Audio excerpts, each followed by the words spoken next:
Hello everyone, आज हम पढ़ने जा रहे हैं ग्रेविटेशनल पोटेंशियल एनर्जी। इसको सिंबलाइज किया जाता है कैपिटल यू से। पहले हम इसको डिफाइन कर लेते हैं।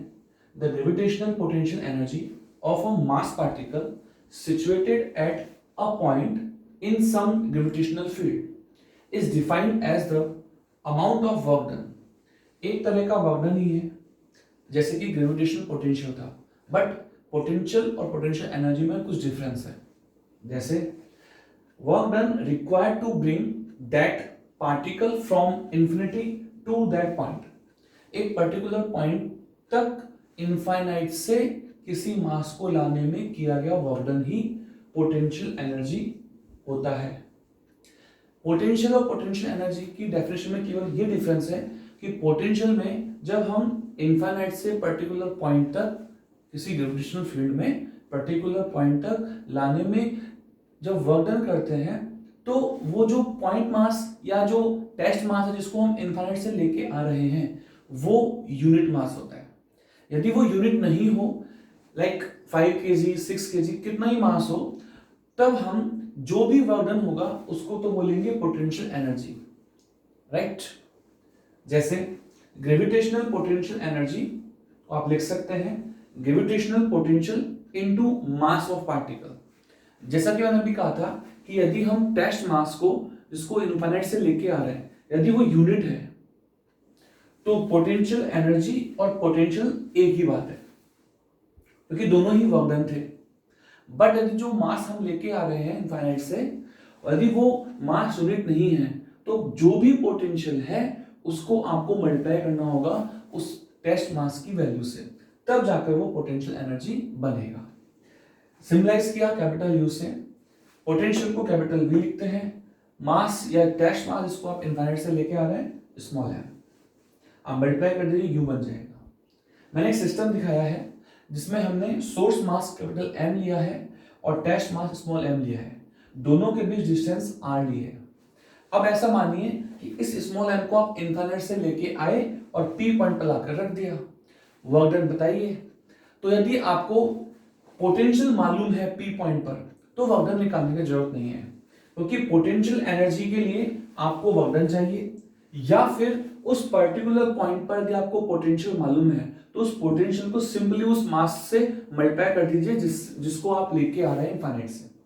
जैसे u इक्वल्स टू, यदि आपको पी पॉइंट पर पोटेंशियल मालूम है, जैसे कि हमें मालूम है कि सोर्स मास जो पॉइंट चार्ज है, पॉइंट मास है, तो आप देख सकते हैं कि इसके कारण यहां पोटेंशियल सिंपल सा फॉर्मूला था माइनस जीएम बाई आर, जहां मास सोर्स मास और डिस्टेंस आर थी, राइट। तो पोटेंशियल आपको मालूम है इस पी पॉइंट पर, और किस मास को लेके आ रहे हो, इस पी पॉइंट पर स्मॉल एम मास को इनफाइनाइट से लेके आ रहे हो, राइट। तो इस स्मॉल एम को आप मल्टीप्लाई कर दीजिए, तो potential into test mass, potential into mass, right. Multiply करेंगे तो ये बन जाएगा u equal to minus G M M upon R. थोड़ा सा डिफरेंस है फोर्स के मैग्नीट्यूड और पोटेंशियल एनर्जी की वैल्यूज में।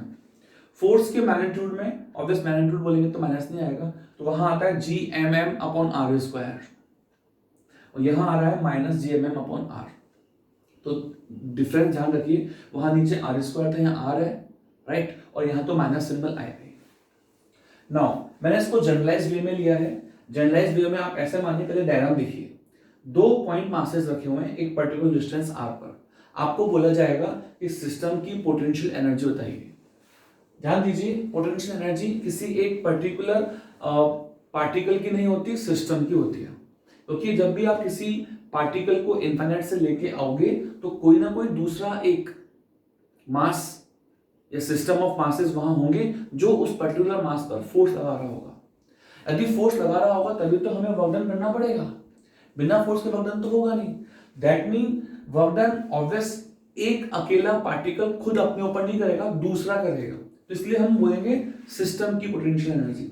और सिस्टम की पोटेंशियल एनर्जी में जैसे कि यहाँ पर पॉइंट मासेस हैं केवल 2, तो इसकी आप याद कर सकते हैं। जैसे अभी हमारे पास फॉर्मूला आया था, इस सिस्टम को ध्यान में देखते हुए माइनस जी पहला मास इनटू दूसरा मास अपॉन डिस्टेंस, सिंपल सा फॉर्मूला बनता है। ध्यान से एक बार और रिपीट कर देता हूं, पोटेंशियल एनर्जी सिस्टम की है, सिस्टम में जितने भी मासेस हैं, खासकर ये दो मासेस हैं, तो दोनों मासेस को मल्टीप्लाई कीजिए, उनके बीच में डिस्टेंस का डिवाइड कीजिए और माइनस सिंबल लगा दीजिए। कैपिटल जी तो यूनिवर्सल ग्रेविटेशनल कांस्टेंट है ही, तो इस फॉर्मूले को याद रखिए और इस डायग्राम को भी याद रखिए ना। अब हम बात करते हैं पोटेंशियल एनर्जी से रिलेटेड कुछ स्पेसिफिक पॉइंट्स की, जैसे कि इसकी यूनिट क्या है, डायमेंशन क्या है, क्वांटिटी कौन सी है, स्केलर है या वेक्टर है, राइट। ओके, तो फर्स्ट पॉइंट ले रहा हूं पोटेंशियल एनर्जी से related. Number 1, it is a scalar quantity. Okay, that mean direction नहीं है, केवल मैग्नीट्यूड है। Second, unit.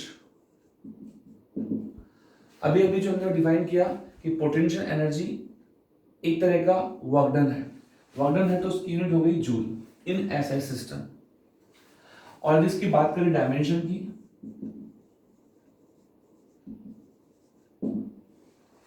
तो वर्क डन होता है फोर्स इनटू डिस्प्लेसमेंट, तो आपको डायरेक्टली याद होनी चाहिए m1 L2 T-2।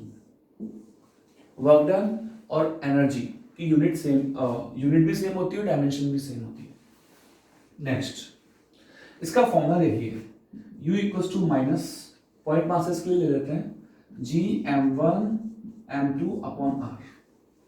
Since U हमेशा नेगेटिव आएगा, कारण देखिए G पॉजिटिव है, मासेस पॉजिटिव होते हैं, डिस्टेंस भी पॉजिटिव होती है, तो नेगेटिव होने से ऑलवेज भी नेगेटिव U की वैल्यू। बट ध्यान दीजिए, यदि कोई आपसे पूछे U मैक्स कितना होगा, तो R की वैल्यू को कितना रखें ताकि U मैक्सिमम आ जाए। तो नेगेटिव में मैक्सिमम वैल्यू कितनी हो सकती है, नंबर लाइन पर देखेंगे 0 के पीछे नेगेटिव और आपकी तरफ से देख रहे हैं पॉजिटिव, तो नेगेटिव में हाईएस्ट वैल्यू 0 होती है। हमने पोटेंशियल में भी ये बात की थी, U मैक्स होगा 0 एट R इक्वल टू, और you can say R tends to infinite. जब दो मासेस के बीच में डिस्टेंस बहुत ज्यादा हो जाएगी, यू कैन से इन्फिनिटी, तब जाकर U मैक्स 0 आएगा। देख सकते हैं यहाँ पर, यदि आप वैल्यू रखेंगे इन्फिनिट रखेंगे, तो आप देख सकते हैं जब इन्फिनिटी डिवाइड करते हैं तो वैल्यू जाती है 0, तो U आ जाएगा 0। इसमें एक बात और ध्यान रखने वाली बात है, इफ R इंक्रीजेस, डिस्टेंस को बढ़ाते हो, तो ये जो टर्म है G m1 m2 upon R, सबको मालूम है कि इनवर्सली है, तो R बढ़ेगा तो ये टर्म कम हो जाएगी, ये एरो कम का है, डिक्रीज का, ये इंक्रीज का और ये डिक्रीज का। इंप्लाइज दैट, ध्यान दीजिए यहां माइनस सिंबल लगा हुआ है, जो वैल्यू पॉजिटिव में कम होती है नेगेटिव में बढ़ती है। आप ऐसे समझ सकते हैं कि 10 और 20 में कौन बड़ा है, 20 बड़ा है और 10 छोटा है। यदि मैं इन्हीं के आगे माइनस सिंबल लगा दूं तो -10 और -20 कौन बड़ा है, तो नंबर लाइन पर 0 -10 -20, -10 आगे आ गया। इसका मीन्स ये है कि -10 बड़ा हो गया। यदि आप वहां माइनस लगाओगे तो वैल्यू इंक्रीज में चली जाएगी, that mean minus G m1 m2 upon R will increase, implies that R के बढ़ने पर, और ये टर्म कौन सी है U, यदि आप R बढ़ाओगे तो U भी बढ़ेगा, और इन अदर वर्ड्स R कम करोगे तो U भी कम होगा। मैंने यहाँ प्रोपोर्शनल का सिंबल नहीं लगाया है, आप इस बात को ध्यान दीजिए, यदि आप प्रोपोर्शनल का सिंबल लगाते हैं राइट, तो आप उसमें मैग्नीट्यूड को भी इंक्लूड कर रहे हैं कि ये इतना बढ़ेगा तो एग्जैक्टली वो भी उतना बढ़ेगा या उतनी टाइम्स बढ़ेगा। ऐसा नहीं है, यहाँ केवल ये दिखाया गया है कि R बढ़ेगा तो U भी बढ़ेगा। इसको मैं एग्जांपल लेके समझाता हूं। एक एग्जांपल लेते हैं, सन अर्थ सिस्टम, हमारे सोलर सिस्टम का एग्जांपल लेते हैं। जैसा कि हमें मालूम है कि अर्थ सन के चारों तरफ इलिप्टिकल पाथ में रिवॉल्व होती है, और किसी एक, एज यू नो इलिप्स के 2 सेंटर होते हैं, तो किसी एक सेंटर पर आप सन को प्लेस करें, तो आप देख सकते हैं कि अर्थ एक ऐसी पोजीशन पर भी आएगी जब वो अर्थ सन के नियर बाई होगी, और एक ऐसी पोजीशन पर भी होगी अर्थ जब वो सन से काफी दूर होगी। तो मैंने एक पोजीशन को ए लिया है, एक को बी लिया है। यदि वो पूछता है कि अर्थ के रिवोल्यूशन में यू निकालिए मिनिमम, और ऑब्वियस यू केवल अर्थ का नहीं होगा, ये सन प्लस अर्थ सिस्टम का होगा, सन प्लस अर्थ सिस्टम। तो बताइए यदि ये डिस्टेंस r1 है यहां से यहां तक और ये r2 है, तो सन प्लस अर्थ सिस्टम का u मिनिमम कितना आएगा? अभी मैंने बताया था आपको जब डिस्टेंस कम होती है तो u भी कम होता है। तो डिस्टेंस कम कौन सी वाली है? दैट मीन ये वाली। तो u एट ए पोजीशन वाला, ओके, वो आएगा g minus g mass of sun mass of earth upon distance, हमने यहाँ पर r1 काउंट किया है। और कुछ इसी तरह से u मिनिमम की जगह पूछे u मैक्स, वही सन प्लस अर्थ सिस्टम, तो आप जवाब देंगे u एट b। जब अर्थ जितना दूर होगी मैक्सिमम सन से, उस पोजीशन में इस सिस्टम का पोटेंशियल एनर्जी मैक्सिमम आएगी, क्योंकि डिस्टेंस ज्यादा होने से पोटेंशियल एनर्जी भी बढ़ती है सिस्टम की। कितना? Mass g into mass of sun mass of earth upon distance. Distance कितनी है? r2, right. तो ये ऐसे ध्यान रखिए कि डिस्टेंस कम होने पर पोटेंशियल एनर्जी सिस्टम की कम होती है और डिस्टेंस बढ़ने पर पोटेंशियल एनर्जी सिस्टम की बढ़ती है। नाउ अब मैं एक ऐसा केस ले रहा हूं कि जो ज्यादातर लोगों को थोड़ा सा चैलेंजिंग लगता है कि सर ये आप बता रहे हो केवल 2 मास वाले सिस्टम के लिए। यदि किसी सिस्टम में 2 से ज्यादा मास आ जाए, 3, 4, 5, तब आप कैसे सॉल्व करेंगे? उस सिस्टम की पोटेंशियल एनर्जी कैसे निकालेंगे? तो अगला एरो है potential energy of system having more than 2 masses। जैसे कि एक मास ले रहा, एक ले रहा और एक ले रहा, m1 m2 m3। m1 m2 के बीच में डिस्टेंस मैं काउंट कर रहा हूं r12, याद रहेगा 1 और 2 के बीच में distance r12 and so on. m2 और m3 के बीच r23 और 1 और 3 के बीच r13, राइट। अब आपसे बोलेगा कि बताइए कि इस सिस्टम की पोटेंशियल एनर्जी कितनी होगी। तो आपको कुछ ज्यादा कुछ खास काम नहीं करना है, आपको ये मानना है कि यहां पर केवल 2 मासेस रखे हुए हैं। तो पहले कोई भी 2 मासेस आप प्रेडिक्ट कर लीजिए। जैसे मैंने इन दोनों को देखा, तो क्या आप इस सिस्टम की पोटेंशियल एनर्जी निकाल सकते हैं? यस। तो इस सिस्टम की होगी माइनस जी m1 m2 अपॉन r12। अब सिंस तो तीसरा भी है, तो एक काम कीजिए, अब सोचिए कि m2 और m3 है, केवल m1 नहीं है, तो इस सिस्टम की पोटेंशियल एनर्जी कितनी होगी? Minus G m2 m3 upon r23 and so on. अब एक पेयर रह गया, दैट मीन सर यदि 2 नहीं है और केवल m1 और m3 हो तो ले लीजिए। अब इसका एक पेयर बना दीजिए।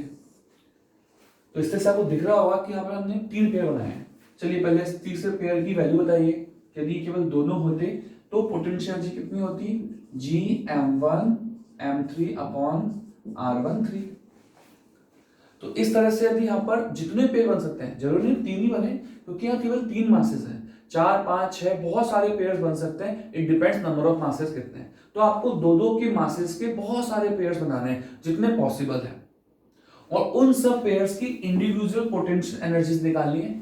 और सिंस आपको चाहिए सिस्टम की पोटेंशियल एनर्जी, तो ये जो इंडिविजुअल पोटेंशियल एनर्जीज हैं इन सबको ऐड कर दीजिए। दैट मीन चलो मैं यहां करता हूं, since u total equals to u1 plus u2 plus u3, right. u1 u2 u3 आपको दे रखे हैं, ठीक है। सबको ऐड कीजिए तो मेरे ख्याल से मैं यहां लिखता हूं implies that U equals to total, पहला कौन सा था minus GM1M2 upon R12, add करेंगे बट दूसरे जो नंबर है वो भी नेगेटिव है तो नेगेटिव ही आएगा, GM2M3 upon R23 and third one minus GM1M3 upon R13। That mean ये हुआ कि जितने पेयर्स बनेंगे फॉर्मूला एक ही है, माइनस GM1M2 अपॉन R12। तो यदि 3 4 5 मासेस भी आ जाए तो आपको ये मानना है कि दो दो के पेयर्स बनाने हैं, दो दो के पेयर्स जितने बनेंगे उन सबकी इंडिविजुअल पोटेंशियल एनर्जी निकालकर उनको ऐड कर दीजिए, तो इस तरह से रहेगी total potential energy. Thank you.